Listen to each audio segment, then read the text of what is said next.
안녕하세요. 이번 영상에서는 아기의 관심을 따라가는 상호작용에 대해 이야기 나눠보겠습니다.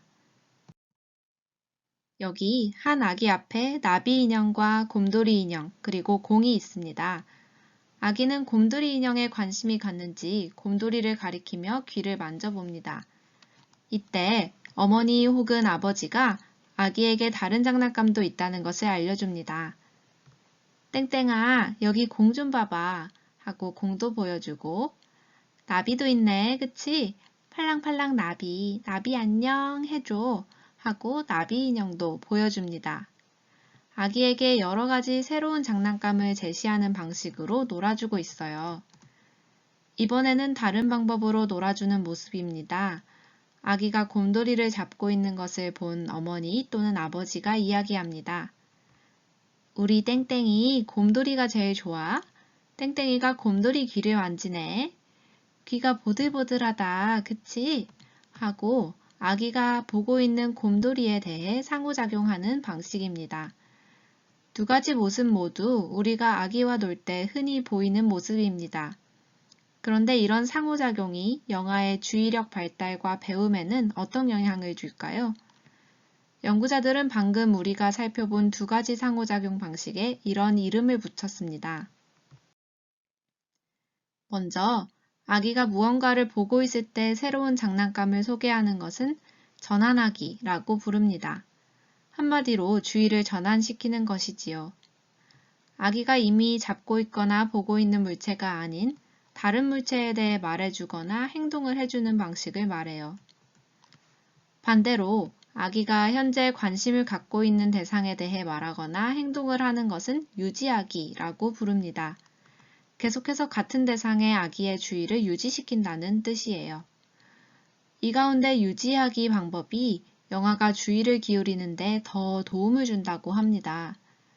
유지하기 전략의 장점을 보여주는 두 가지 연구를 소개해 드리겠습니다. 먼저 첫 번째 연구에 따르면 유지하기는 영아의 협응적 공동주의를 도울 수 있습니다. 용어가 다소 어렵게 느껴지실 수 있는데요. 먼저 공동주의란 영아가 다른 사람과 한 가지 물체에 같이 주의를 기울이는 것을 말합니다. 여기서 더 나아가 협응적 공동주의는 영아가 상대방과 서로 눈을 맞추면서 물체에 같이 주의를 기울이는 것을 말합니다.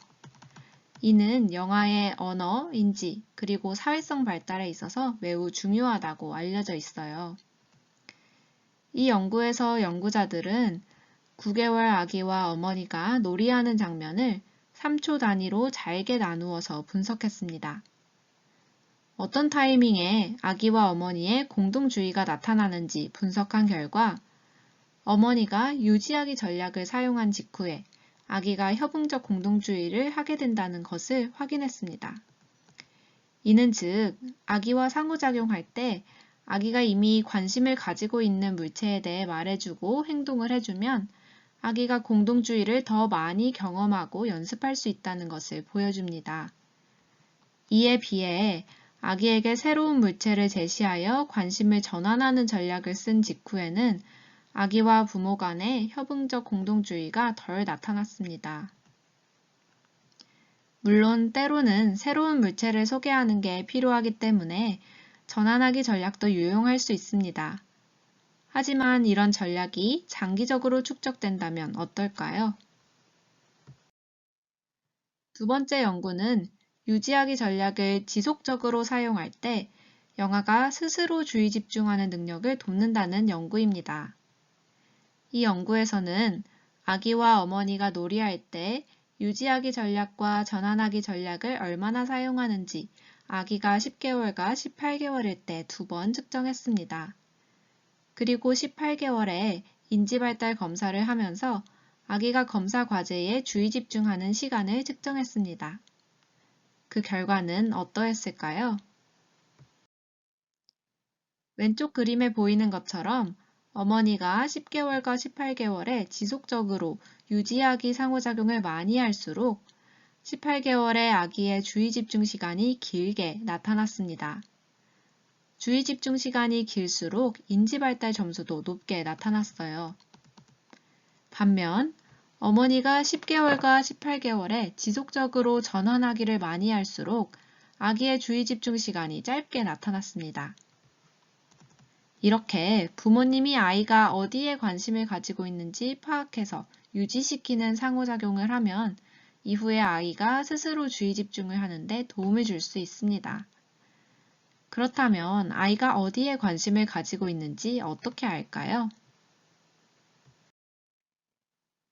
영아들의 흥미와 관심은 영아들이 보는 것과 잡는 것을 통해 알 수 있습니다.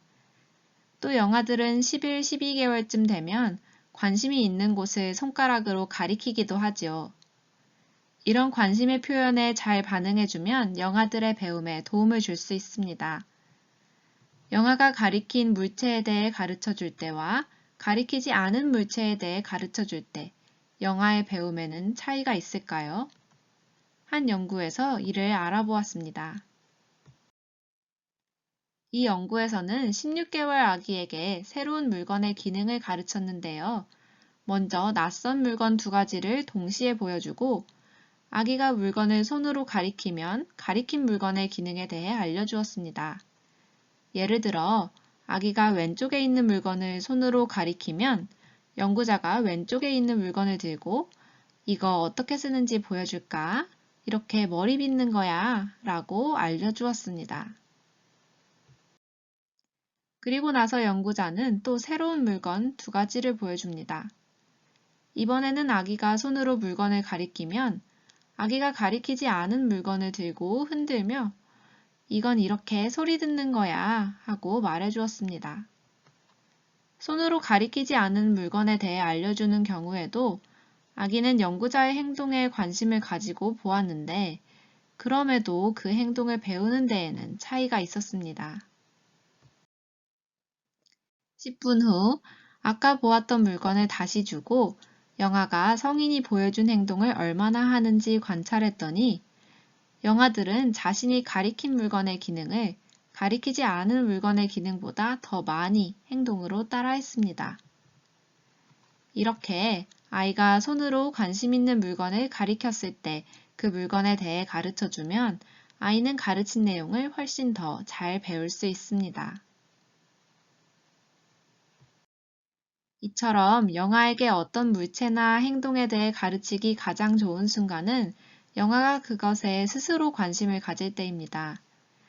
이번 영상 내용을 정리해보면 영아가 이미 관심을 가지고 있는 물체에 대해 주의를 유지시켜주고 특히 영아가 보는 것, 잡는 것, 가리키는 것을 따라가주면 영아의 주의력과 배움을 효과적으로 지원할 수 있습니다. 아이에게 새로운 것을 제시하기 전에 먼저 잠깐 멈추어서 아이가 이미 관심을 갖고 있는 곳이 어디인지 살펴보시고 따라가 준다면 아이는 신나게 세상을 배워갈 거예요. 지금까지 서울대학교 영유아 보육연구실이었습니다. 들어주셔서 감사합니다.